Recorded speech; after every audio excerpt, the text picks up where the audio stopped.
Hello and welcome back to my channel. Today we are showing you a glimpse of my bookshelf slash bookshelves. So I hope you're ready. Let's get started.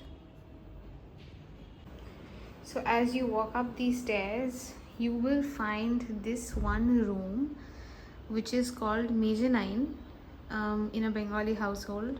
I don't know why. Why is that name given? Nobody knows. But this is basically a room where we store stationery and stuff. So as we enter the room, you can see there's this beautiful bookshelf, you know, which stores every possible variety of books that you can think about. So these ones, which are right up above the shelves, above the glass shelves, these are all my parents' books because they studied an MSc and a BSc in biology and zoology. So these are all books about zoology and botany, more specifically in Bengali.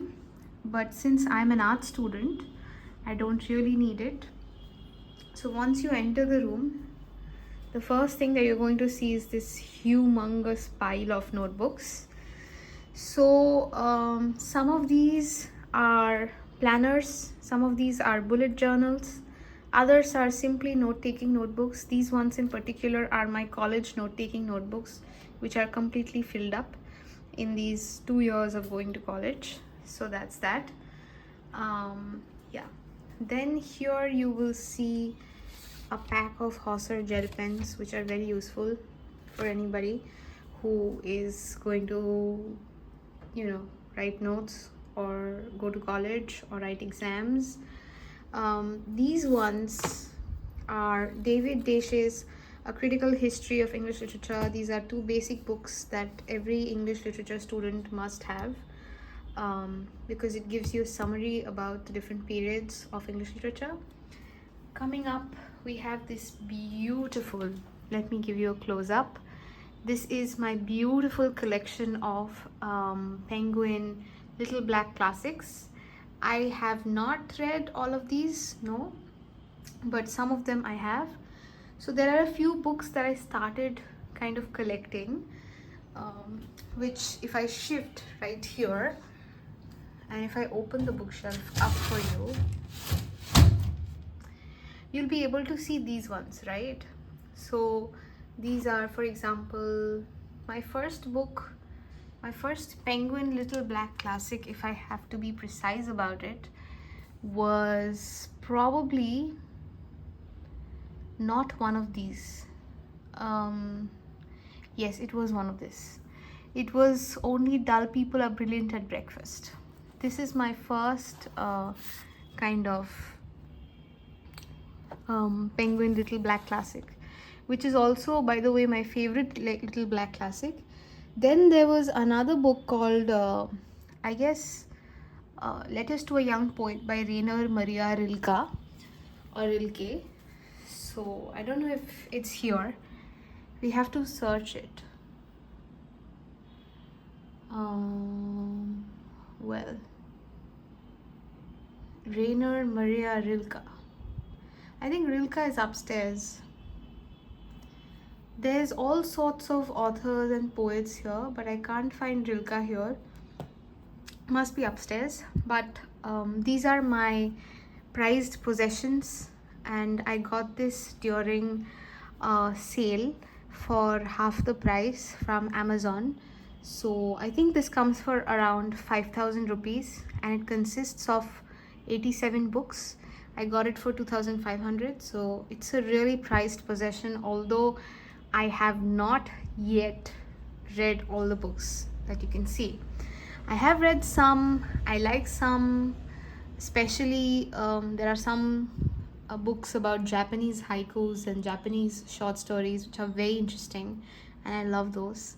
But I haven't gone and read most of them. Those ones that I just showed you, I have read them, but these ones I haven't yet read. Not all of them, but we will slowly get through it. So that is my Penguin Little Black Classics collection. Moving on, let's start from this shelf. Okay. So because I study English literature, most of my books are either related to my course or related to my hobby of reading. So, by the way, that's Sadhguru. Yeah. But here on the right hand side, we have a few books. If we just put down the hand cream, which was, by the way, gifted to me by I think from Singapore by one of my aunts. But yeah, coming to this, these are three of my favorite Rumi's books. So especially if I have actually given one away to one of my friends who I don't think she's returned it yet to me, but it is this beautiful edition, Rumi's little book of love and laughter. That one was, I guess, about the little garden of life or something it was called. By the way, here we have Songs of Milarepa. These are books that I bought based on Osho's recommendations. Then we have a translated edition of Rumi by Farooq Dondi. We have Edward Fitzgerald's translation of Rubaiyat by Omar Khayyam, which I haven't read yet. But these three I have read. Songs of Milarepa I have read, which are beautiful. Then we have Hasin Hasin Ming by Sentasan, which is a beautiful, beautiful book on truth and the path of truth. So that is that. When we come down to the next bookshelf, which is this one right here, these are all my, this entire pile, until I would like to say this, is all my coursework. So we have, if I can show you, we have Hound of the Baskervilles right here. Then we have Through the Looking Glass by Lewis Carroll. We just had these texts in the semester. This is Look Back in Anger's draft, which we had this semester. Then we have The Way of the World by William Congreve. Don't ask me about it. Then we have Importance of Being Earnest by Oscar Wilde, which is one of the best Victorian comedy of manners that I've read, probably. Then we have Shukumar Roy's Abol Tabol, but a translated version of that. After that, we have Paradise Lost by John Milton, only about book 1. We have Macbeth by William Shakespeare. We have, oh no, it just fell off. Anyway, we have The Merchant of Venice by Shakespeare. So these are all, I guess, fingerprint classics. That's the edition. Then we have, if we just can keep it like that. After this, we have Death of a Salesman. We have Old Man and the Sea. These were all the previous semester books, the texts that we had. We had Arms and the Man by George Bernard Shaw. We have A Room of One's Own by Virginia Woolf. This is one of those books I've been meaning to read for a long time, but I keep putting it off because of its the complexity of language. Then we have A Little Life by Hanya Yanagihara, which I haven't read yet because I'm a little bit terrified to read. Then we have Solo by Indrajit Moore. This is one of the best books that I've read on solo traveling. This is a young 19-year-old boy traversing through 13 cities of India, and he describes beautifully his experiences and encounters in these cities, which I really, really love. He not only points out the obstacles that he faces, but also the experiences that he has. And the book is kind of filled with these beautiful illustrations, which are kind of hand-drawn by him, which I really, really love.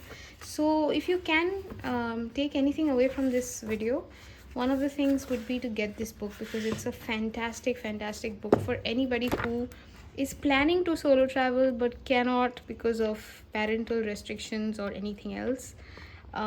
This book is fabulous. It's one of the best books I have ever read in my whole life, and that means a lot, because I usually don't say that about a lot of books.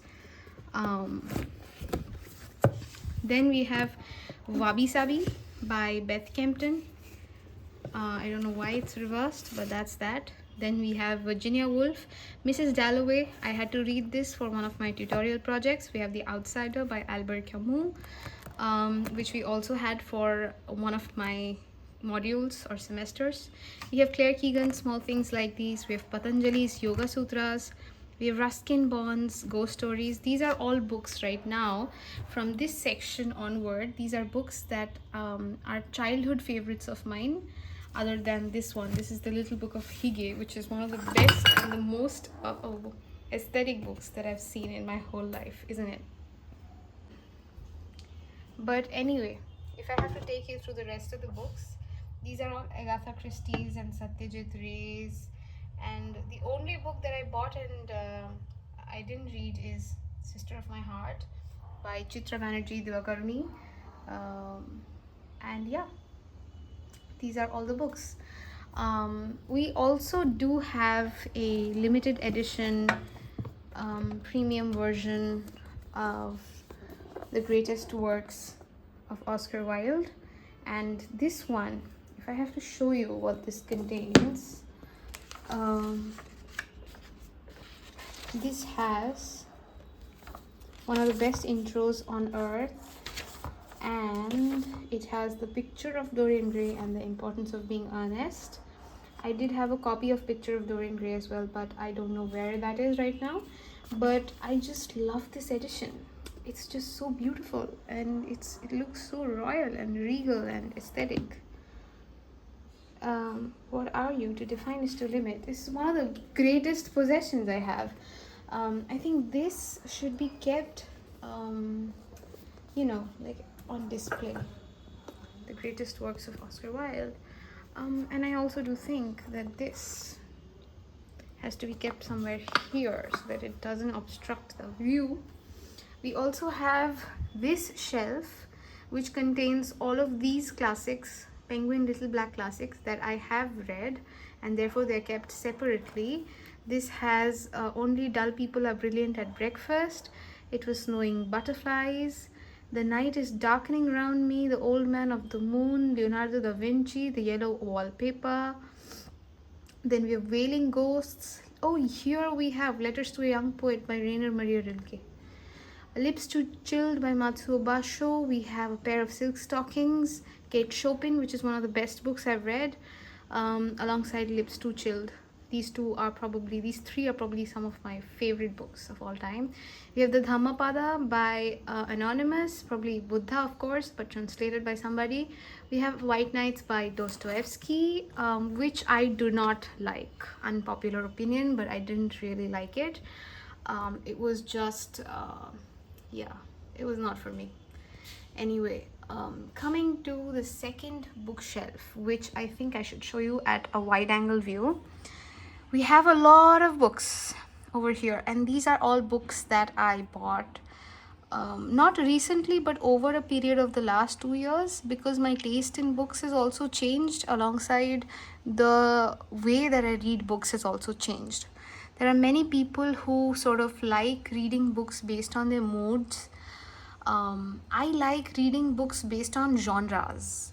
So there are a certain kind of genre that kind of pulls me towards it. And I tend to go towards those kinds of books. I don't know if that's a good or bad thing.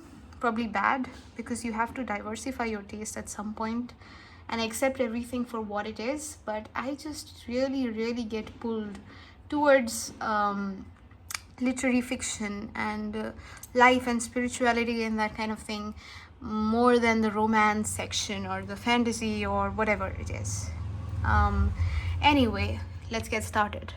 Here we have Friedrich Nietzsche's Thus Spoke Zarathustra.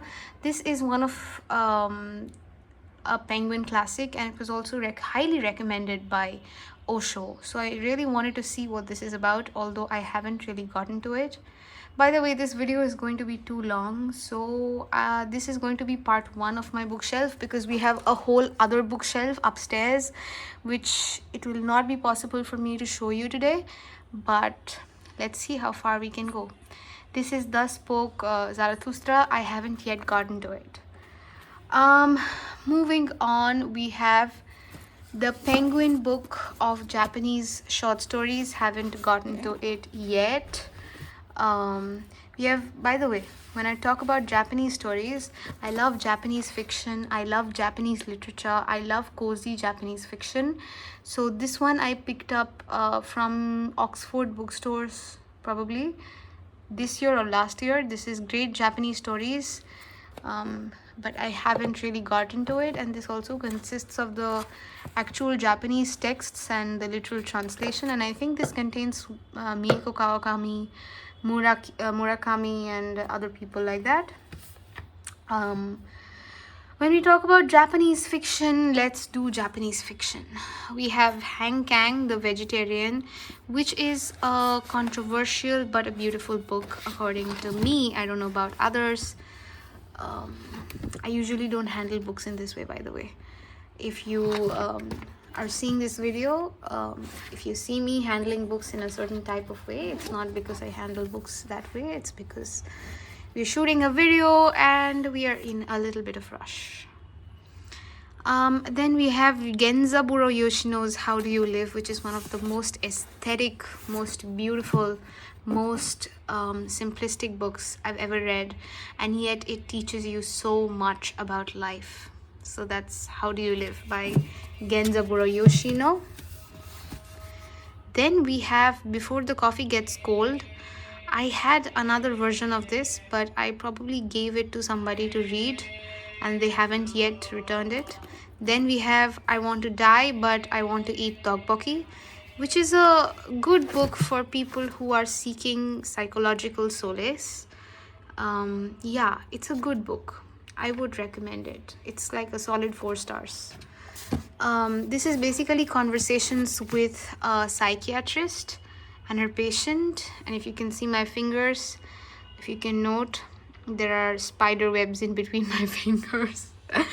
Then we have Miss Ice Sandwich by Mieko Kawakami. We also have Heaven by Mieko Kawakami somewhere here. I don't know where it is, but it must be somewhere here. Anyway, then we have Days at the Murasaki Bookshop by Satoshi Yagisawa. I read the book. I didn't like it. I really didn't like it because I felt like the protagonist was complaining too much. I'm sorry. This right here is my pride and joy. This is all the Murakami that I own. I just love Murakami. If you want, I can make a detailed video on Murakami alone, because I feel like he deserves his own time, his own space, his own subliminal world, and yeah, it's beautiful. I have so many Murakamis and I'm yet to collect more, and I'm fascinated by his world and his worldview and his very meditative way of writing, and the way that he blends whimsy with philosophy and realism, the way that he blends magic with realism is something that I'm always fond of. So we have birthday stories right here at the end. We have birthday stories. Then we have Kafka on the Shore. We have a short book called Desire. We have What I Talk About When I Talk About Running. We have After the Quake. We have Norwegian Wood. We have Killing Commendator. We have The Wind Up Bird Chronicle, which is one of my favorite books. We have A Wild Sheep Chase, which I haven't yet read. Men Without Women. Dance, Dance, Dance. Then we have Colorless Sukuru Tazaki and His Years of Pilgrimage, and we have First Person Singular. I've read most of these books other than Killing Commendator. I've read most of these books other than Killing Commendator, A Wild Sheep Chase, and Dance, Dance, Dance. So that's my Murakami collection, which is some of my all-time favorites. Now coming to the last shelf here. By the way, these are all filled with Bengali books that my mother loved, that my father has loved. So we are not going to, discuss about this because this is going to take so much of time. Albeit there are some books on the right hand side, if you can see, which I love and which are my books. But yeah, the video is getting too long. It's probably already 20-25 minutes. So this is the last shelf.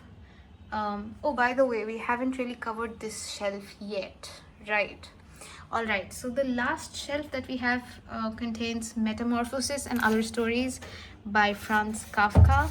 We have the unabridged journals of Sylvia Plath, which is again one of my prized possessions, which I haven't really read fully, but yeah, at some point. Then we have Lolita by Vladimir Nabokov, yet to read that. We have Kazuo Ishiguro, Never Let Me Go, yet to read that. We have A Movable Feast by Ernest Hemingway, we are yet to read that. These are all books that I'm yet to read. They're collecting dust. Anyway, there are some books that I've read, there are some books that I'm yet to read. Yeah. I would like to say, unlike Jack Edwards, that book collecting and book reading are intertwined with each other. They're not two separate hobbies. They're connected. Anyway, on this shelf we have, I think this is Gurdjieff. This is G.I. Gurdjieff's Life is Real Only Then When I Am. Haven't read it, but I'm planning to get soon to it. Read J. Krishnamurti, read a whole lot of Osho, loved Osho, still do, will always love Osho, but Gurdjieff is something I've been putting off, so we have to get to it. For now, I'm keeping it in the last pile. Coming back, we have Osho, Work is Love Made Visible. This is a quote from Khalil Gibran. Khalil Gibran's The Prophet, which is my all-time favorite book. So he has, I think this is a collection of his discourses on work. So yeah, that's that. I have read it, have loved it. Then this is the gospel of, the original gospel of Ramakrishna Paramahamsa, one of my favorite books again, but in the genre of spirituality. Then we have The Brothers Karamazov by Dostoevsky. Haven't read it, was recommended to me by Osho, but haven't read it yet. Planning to get to it. We have one of the most beautiful editions of Khalil Gibran's collected works, which includes The Prophet and some beautiful illustrations which are hand-drawn by him. Yup, so that's that. After that we have James Joyce, A Portrait of the Artist as a Young Man. We have 1984, George Orwell. We have Aspects of Meditation by Osho. We have The Bluest Eye by Toni Morrison, but haven't really read it. Need to get to it soon. We have the complete Sherlock Holmes collection by Arthur Conan Doyle. We have Harmony. This is a second-hand, I think this is a pirated copy of Harmony by Whitney Hansen, because I wasn't really getting the original copy in India, but I really wanted to read her collection of poems, and I love them. They're different, they're unique, I love them. Then we have Gabriel Garcia Marquez, 100 Years of Solitude. We have, okay, this is my SEC, A Beginner's Guide to English Language Teaching, which is of no use. This is just a course book. We have Patanjali's Yoga Sutras, as discoursed upon by Vivekananda. We have Ruskin Bond. We have Jhumpa Lahiri. This is one of my favorite short story collections of Jhumpa Lahiri. Contains Interpreter of Maladies and several other stories. Please pick it up. So unique, so versatile, so diverse. Definitely something that is going to expand your mind's eye. Then here we have come to the last few books. We have Prajakta Kohli's Too Good to Be True, which I have a whole review about. If you want to check how I felt about this book, please go and check that one out. You will know how I feel about it. Then we have Almond by Woon Song. We have Assembly by Natasha Brown. We have Normal People by Sally Rooney, which was a really good book. I came upon A Lighthouse by Shantanu Naidu, which is a book on Ratan Tata, which I really, really loved. It's like sunshine. It's a book, it's living sunshine. Then we have Atomic Habits by James Clear. We have Song of Achilles. We have On Earth, we have Briefly Gorgeous, which is one of my favorite books of all time. We have Richard Bach. We have Seven Husbands of Evelyn Hugo, Psychology of Money, and Cleopatra and Frankenstein. I'd like to, make a special mention to Richard Bach because this is one of the books that everybody should read. I don't know. It's mostly illustrated. It's not something that's really, yeah, it's mostly illustrated, but it's a beautiful book about how we are holding ourselves back intentionally by just believing that we cannot fly. One of the best books I've read in my life. If you have to read one book, this is a book that Sadhguru had read, and I felt really inspired, and I tried to read it, fell in love, and read it 3 times over. So this is Jonathan Livingstone Seagull, the complete edition by Richard Bach. One of the best books I've read, besides The Prophet by Khalil Gibran. Okay, this is where we are sitting. We are seated on the floor, and I guess that's it about my book collection for today. You've seen enough of my bookshelves, but this is not everything that I own. It's a part of everything that I own. I still have many more books to go.